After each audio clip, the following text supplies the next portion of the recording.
Now we will move on to what we can do after importing the data. So once we import the data set, what we should we do? I think I want to check if it is correctly loaded.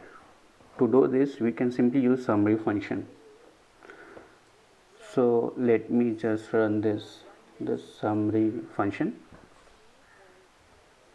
and see what we can get. Remember that in this sample txt file we had 9 columns and 7,000 something rows, and then they are all different numbers inside it. So the summary function returns you the summary of each columns. See here, ABC, these are all the column names, and let's just look at what we have, and this means you have the minimum value that's contained in the column. I is 0 and also maximum is 1689. There is one NA is not available, and you can see here mean is 139.5 and median is 0. So summary function just gives you a very good overview of your data set. So there is actually no need to learn other functions, not really. Think about when you are running code and you want to call the number of rows and the number of columns, the median or mean of the column. In that case, we just want to return this one number rather than just using the bulk of summary result.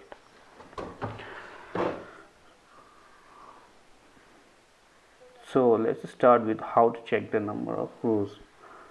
N row stands for the number of rows.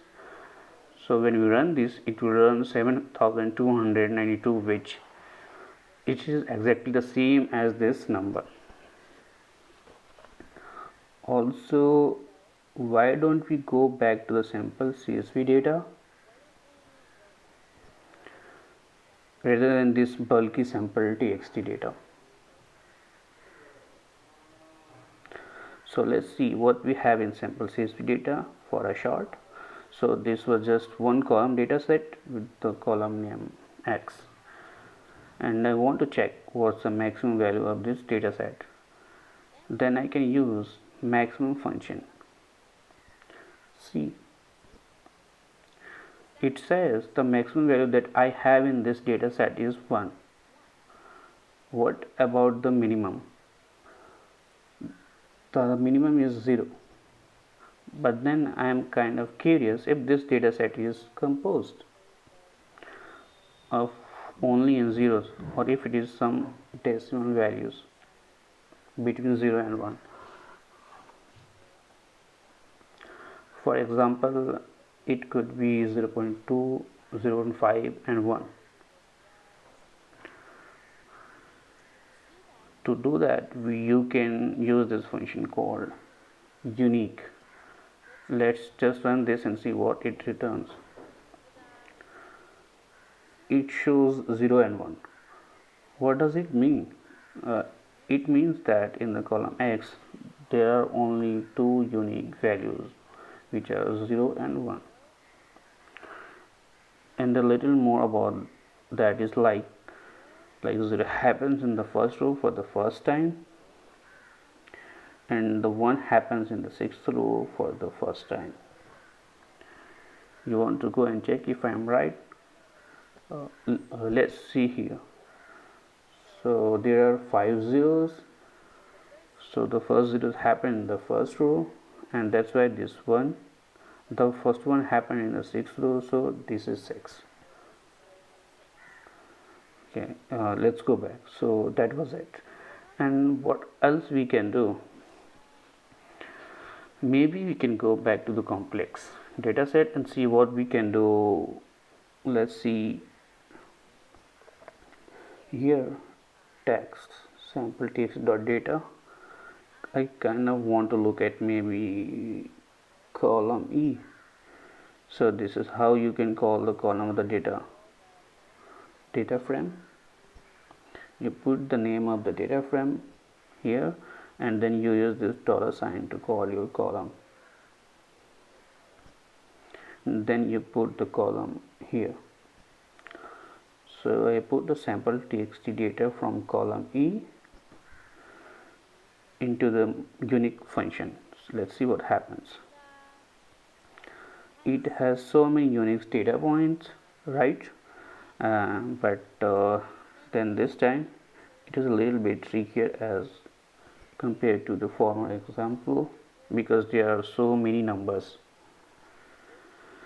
What we can do in this case is that we can't sort out this number of factors in an increasing sequence. Let's see what it does when we do this. And so it's now nicely sorted from 0 to 360. And this is another way that we can check the maximum and minimum values. And I want to know how many unique data values that we have in this column.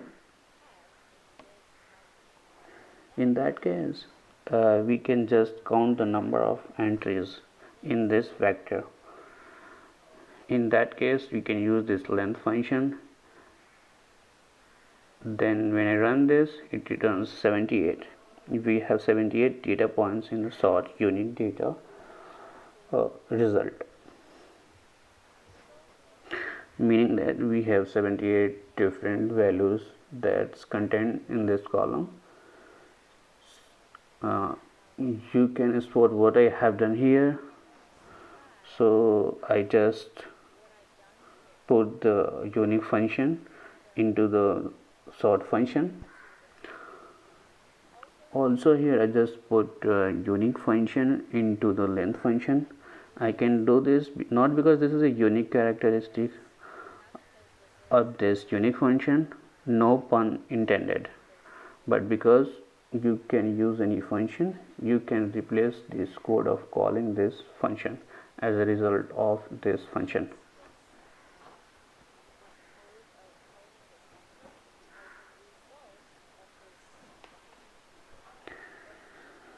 What I mean is, when you run this code, you get this data as a return.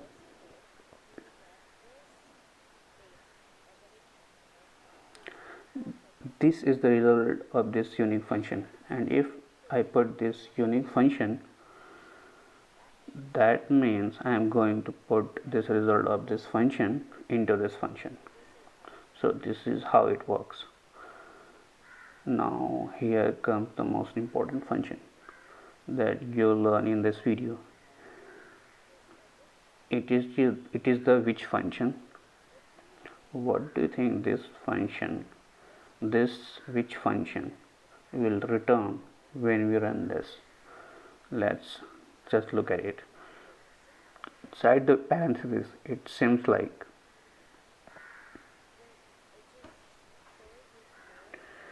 it is logic. So it will call this E column and then it compare it with number 0. Seems like it's checking if the data point is equal to 0 or not. Let's see what it returns when you run this code. It returns 1 and 2. What does this mean? You guys have any idea? Please put that into comment. I guess this 1 and 2 means that we have some data points that has this value 0. What does this mean? Maybe we can just open up this sample text data set and look at the column E. Here in E, oh, I just sorted it in increasing order, but yeah, so this is how it looks when you open up. In E, I see 0 on top of the column. I think maybe this 1 and 2 is this 1 and 2. it refers to the row numbers of the data point. This satisfies this logic, is it? Maybe we can check by looking at the column F. Let's try with the same thing and change E to the F. It also returns 1 and 2, right? So sample txt is 1 and 2. Seems like our assumption is correct. How can we actually check this? Actually, because we already checked the unique data points of column E, we know that 0 is the minimum value, and then by just clicking this you can sort the numbers in column E in an increasing order or decreasing order. Just a tip. So because we sorted this column in an increasing order, it means that there will be no zeros after this point. We only have 2 zeros, and the row numbers of the 2 points are 1 and 2. So I guess you are right. So which function returns the data points? The data point that satisfies this logic inside the parenthesis using is row numbers. But then how can you check if there is how many data points we have this that satisfies this logic? In this case we can also use the length function. Okay, I will run this code and we will see. This is very obvious because now we know that this length function does. What this length function does? Because which function can be replaced by this vector? And then if you just think about the length of this vector, it's obviously 2. So now we learned the which function, then we can go to the next chapter. Just before we go to the manipulation section, I'll teach you one thing. This function called is matrix or is data frame checks if the data frame or if the data you have inside the parenthesis is a matrix or a data frame.